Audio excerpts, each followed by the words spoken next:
আসসালামু আলাইকুম রহমতুল্লাহি ওয়া বারাকাতুহু। I am come to back class 6 math. So আজকে করাবো সম্পাদ্য 5 পদ্ধতি নম্বর 2। একটি সরলরেখার বহিঃস্থ বিন্দু থেকে ওই রেখার উপর লম্ব আঁকতে হবে। বহিঃস্থ উপর থেকে লম্ব আঁকতে হবে।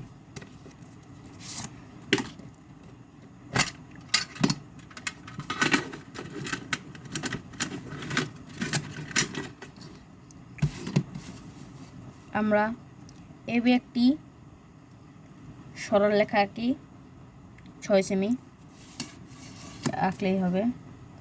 নামকরণ করি এবি এবং এখানে একটি যে কোনো জায়গায় একটি বহিঃস্থ বিন্দু আঁকি। এখানে আঁকলে হবে, এখানে আঁকলে হবে, এখানে আঁকলে হবে, এখানে আঁকলে হবে। আমি এখানে আঁকি এবং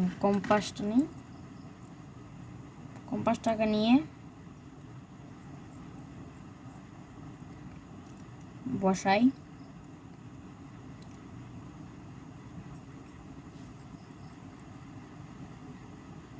এবং এই বহিঃস্থ বিন্দুর নামকরণ করি পি। পিকে কেন্দ্র করে একটি সুবিধা মতো ব্যাসার্ধ নেই। এমন একটি ব্যাসার্ধ নেব যে ব্যাসার্ধটি এখান থেকে এ বিন্দু থেকে বি বিন্দুতে ছেদ করে, সে ব্যাসার্ধ নিতে হবে।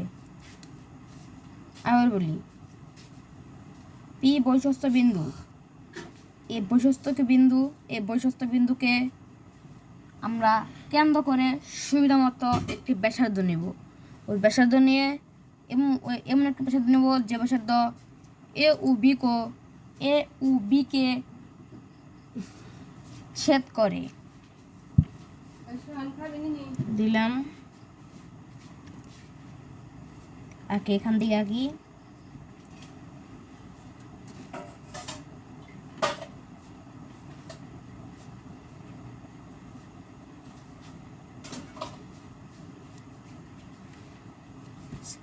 এর নাম করি এক্স ও ইউ। এ থেকে সো এই পি ষষ্ঠ বন্ধ করার পরে এই এ বিকে ছেদ করেছে, তার জন্য নিলাম এক্স ওয়াই এবং একই ব্যাসার্ধ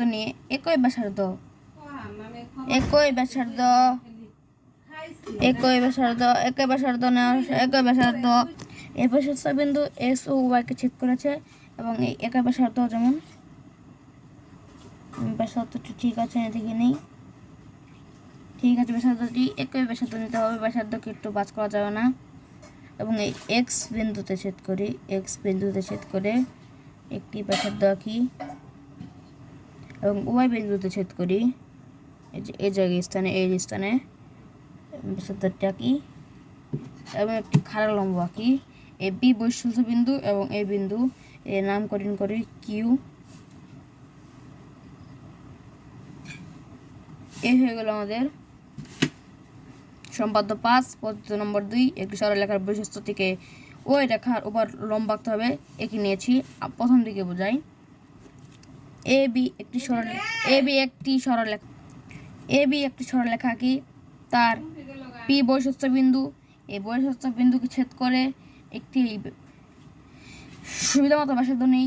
এই ব্যাসার্ধ এ বি ও বি বিন্দুকে ছেদ করবে, তার নামকরণ করি এক্স ও ইউ এবং একই ব্যাসার্ধ নিয়ে এই এক্স থেকে একটি ব্যাসার্ধ আঁকি এবং ওয়াই থেকে একটি ব্যাসার্ধ আঁকি।